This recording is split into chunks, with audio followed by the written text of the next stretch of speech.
Hello guys, சிறுகடிக்காசி serial ரொம்பவே இன்ட்ரெஸ்டிங்கான சீன்லாம் வரப்போகுது. ஸ்கிப் பண்ணாம ஃபுல் வீடியோ பாருங்க. இந்த பக்கம் ரோகிணியை பத்தியான விஷயங்கள்லாம் தெரிஞ்சுக்கிட்ட முத்துவுமே இதுக்கு மேல நம்ம சும்மா இருக்க கூடாதுன்னு முடிவு பண்ணிட்டு இங்க டேரக்டா வீட்டுக்கு போறாரு. வீட்டுக்கு போனது மட்டும் இல்லாம மனோஜ் ரோகிணியும் கூப்பிட்டு இந்த பக்கம் உங்களோட கடையை நீங்க முதல்ல அப்பா பேர்ல எழுதி வைங்க அப்படின்னு சொல்லி சொல்றாங்க. இதை கிட்டவனுங்க மனோஜுக்கு ரொம்பவே கோவம் வந்துடுது. என் கடை எதுக்கடா அப்பா பேர்ல எழுதி வைக்கணும்? இப்பதான் என் கடை பிசினஸ் நல்லா போயிட்டு தானே இருக்கு, நான் என்ன அந்த பணத்தை வேஸ்டா பண்ணிட்டேன் அப்படின்னு சொல்லி இங்க முத்துக்கிட்ட பயங்கரமா சண்டைக்கு வர ஆரம்பிக்கிறாரு. அதே நேரம் ரோகிணியுமே எதுக்காக முத்து இப்படி பண்ணிட்டு இருக்கீங்க? எங்க லைஃப்ல நாங்கெல்லாம் முன்னேறக்கூடாதுன்னு நினைச்சு பண்ணிட்டு இருக்கீங்களா? இந்த மாதிரி நான் பண்ணி கொடுத்தது கூட இந்த மாதிரி மனோஜோட வாழ்க்கை நல்லா இருக்கிறதுக்காக தானே, அவரோட லைஃப்ல அவருமே ஒரு பிசினஸ் மேன் ஆகணுங்கிறதுக்காக தானே இதெல்லாம் பண்ணேன். ஆனா நீங்க எதுக்காக அதை கெடுக்க பாக்குறீங்க அப்படின்னு சொல்லி கேக்குறாங்க. உடனே இதை கேட்ட முத்துவுமே, இங்க பாருங்க மேடம், நீங்க ரொம்ப யோகிய மாதிரி பேசாதீங்க, புரியுதுங்களா? எங்க அப்பாவோட பணத்தை எடுத்து நீங்க கடை வச்சு மனோஜுக்கு கொடுத்துட்டு நீங்க என்னமோ உங்க பணத்தை வச்சு கடை வச்சு கொடுத்த மாதிரி பேசிட்டு இருக்கீங்க. நீங்க பேசுற எதுவுமே எனக்கு சரி கிடையாது. அது மட்டும் இல்லாம நீங்க பண்ற விஷயங்கள்ல எதுலயுமே எனக்கு நம்பிக்கை கிடையாது. அதனால ஒழுங்கா அந்த கடையை எங்க அப்பா பேர்ல எழுதி வைங்க, ஆனா நீங்க நடத்திக்கங்க, ஆனா எங்க அப்பா தான் ஓனரா இருக்கணும் அப்படின்னு சொல்லி சொல்றாங்க.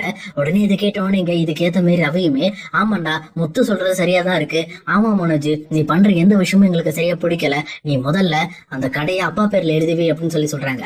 ஆனா அப்ப கரெக்டா அங்க வந்து விஜயாவுமே, டேய் இங்க பாரு, நான் மனோஜையும் ரோகிணியும் போட்டு படாத பாடு படுத்துறாங்கிறதுக்காக நீங்க எல்லாரும் சேர்ந்துகிட்டு இந்த பக்கம் ரோகிணி கிட்டே மனோஜ் கிட்டே இருந்து அந்த கடையை பறிக்கணும்னு நினைக்காதீங்க. அது அவங்களோட சொத்து தான், அவங்க சம்பாரிச்சு நமக்கு தருவாங்க. அதே நேரம் என்ன ரோகிணி ஏமாத்துனதுக்காக தான் நான் ரோகிணி மேல கோபத்துல இருக்கேனே தவிர மத்தபடி ரோகிணி மேல எனக்கு எந்த ஒரு கோபமும் கிடையாது அப்படின்னு சொல்லி சொல்றாங்க. அதே நேரத்துல இதை கேட்டுட்டு இருக்க முத்துவுமே, இங்க பாருங்க, இன்னுமே இந்த ரோகிணி உங்களை ஏமாத்திட்டு தான் இருக்காங்க, இன்னொரு விஷயத்த நான் ஓப்பனா போட்டு உடைக்கலாம்னு நினைக்கிறேன் அப்படின்னு சொல்லி ரோகிணியோட பிஹேவியர்ல எனக்கு நிறைய டவுட் இருக்கு. அது மட்டும் இல்லாம அவங்க டைரக்டா இங்க சிட்டி கிட்ட போய் கடை வாங்குற அளவுக்கு பெரிய ஆள் ஆயிட்டாங்க அப்படின்னு சொல்லி சொல்றாங்க.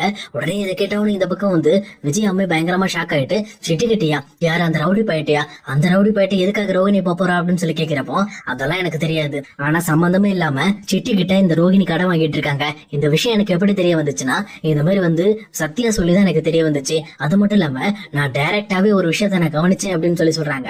ஆனா அதே நேரத்துல ரோகிணியுமே, இங்க பாருங்க, சத்யாக்கு ஏற்கனவே நம்ம குடும்பத்து மேல ஏற்கனவே பிரச்சனை இருக்கு, அதனால என்ன பழி வாங்கணுங்கிறதுக்காக சத்யா போய் சொல்லிருக்கலாம், நீங்க எப்படி சத்யா சொன்னாங்கன்னு சொல்லி இது மாதிரி ஒரு அபாண்டமான போய் என் மேல நீங்க சுமத்துறீங்க அப்படின்னு சொல்லி ரோகிணியுமே சண்டைக்கு வராங்க.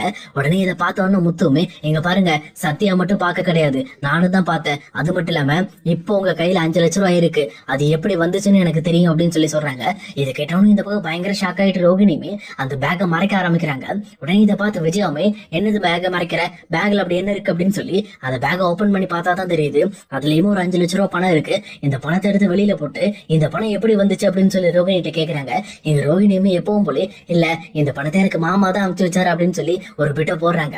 அதே நேரத்துல 30 லட்சம் தானே அனுப்பணும், எதுக்காக வேற 5 லட்சம் அமைச்சிருக்காரு அப்படின்னு சொல்லி கேக்குறப்போ, இல்ல இப்போதைக்கு அவ்வளவுதான் இருக்கு, இதுக்கப்புறம் நான் அப்பா இருந்து வாங்கி தரேன்னு சொல்லி 5 லட்சம் தான் அமைச்சிருக்காரு அப்படின்னு சொல்லி சமாளிக்க பாக்குறாங்க. ஆனா முத்துவுமே பயங்கரமா கை தட்டிட்டு, சூப்பர் ரோகிணி மேடம், நீங்க எவ்வளவு அழகா சமாளிக்கிறீங்க பாத்தீங்களா, உங்ககிட்ட இருந்து நான் நிறைய விஷயத்த கத்துக்கணும். இப்ப நான் ஒரு உண்மை சொல்லட்டுமா, இந்த 5 லட்ச ரூபாய் பணம் அவங்க மாமாவும் அனுப்பல, அவங்க அப்பாவும் அனுப்பல, இந்த பணம் சிட்டி கிட்ட இருந்து வாங்கின பணம் அப்படின்னு சொல்லி சொல்றாங்க. அதே நேரத்துல எங்க மனோஜுமே, சிட்டி கிட்ட எதுக்கு ரோகிணி போய் வாங்க போறா, அவர் பணக்கார வீட்டு பொண்ணு, அவ கண்டிப்பா வந்து அவங்க மாமாட்ட தான் வாங்கியிருப்பா, இந்த மாதிரி தேவையில்லாம அவளை பழி சுமத்தாத அப்படின்னு சொல்லி சொல்றாங்க. ஆனா மனோஜ் பக்கத்துல போன முத்துவுமே, டேய் இந்த போன்ல இருக்க வீடியோ பாடுறா அப்படின்னு சொல்லி அந்த வீடியோவும் காட்டுறாங்க. அந்த வீடியோல இந்த பக்கம் சிட்டி கிட்ட இங்க ரோகிணியுமே நின்று பேசிட்டு இருக்கிற விஷயம் மாதிரி கரெக்டா ஒரு ஃபுட்டேஜ் இருக்கு. இதை பார்த்துட்டு பயங்கரமா ஷாக் ஆகுறாங்க மனோஜுமே. அதே நேரத்துல இங்க முத்து பேச ஆரம்பிக்கிறாரு. இங்க பாருங்க, இந்த ரோகிணி பத்தி நிறைய உண்மைகள் வெளியில வர வேண்டியது இருக்கு, ஆனா இப்போதைக்கு நான் ஒரு உண்மையை மட்டும் சொல்றேன் கேட்டுக்கங்க. இந்த ரோகிணி இந்த 5 லட்ச ரூபாய் பணத்தை இங்க சிட்டிகிட்ட இருந்தா வந்து கடை வாங்கிட்டு வந்திருக்காங்க. அதுவும் இவங்க தனியா போய் வாங்கல, அந்த வித்யாவை கூட்டிட்டு போய் தான் கடை வாங்கியிருக்காங்க. அதுவும் நீங்க நினைச்சிட்டு இருப்பீங்க வெறும் 5 லட்சம் தான் வாங்கிட்டு வந்தாங்கன்ட்டு, அவங்க சிட்டி கிட்ட 30 லட்ச ரூபாய் கடன் கட்டிட்டு இருந்தாங்க.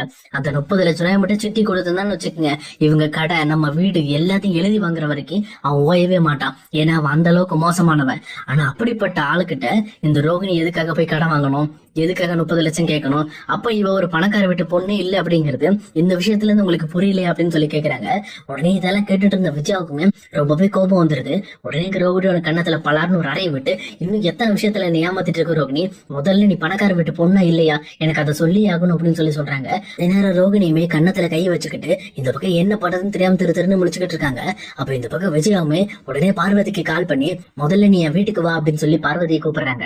அதே நேரம் இன்னொரு பக்கம் முத்துவுமே, மனோஜை கூப்பிட்டு, இங்க பாரு மனோஜ், உங்ககிட்ட இருக்க அந்த 30 லட்ச ரூபாய்க்கு மதிப்புள்ள கடை உங்ககிட்ட இருக்கிறது ஒருத்தே கிடையாது. ஏன்னா நீ ஒரு டம்மி பீஸ். உன்னை ஈஸியா அந்த பார்லர் மேடம் ஏமாத்தி அந்த பணத்தை ஃபுல்லா ஆட்டையை போட்டுரும். அதே நேரம் ஆட்டையை போட்டாலும் பரவாயில்ல, அது நல்லா இருந்துட்டு போட்டுன்னு விட்டுடலாம். ஆனா சம்மதமே இல்லாத அந்த வட்டிக்கார பைய சிட்டி சாப்பிடுற மாதிரி ஆயிடக்கூடாது.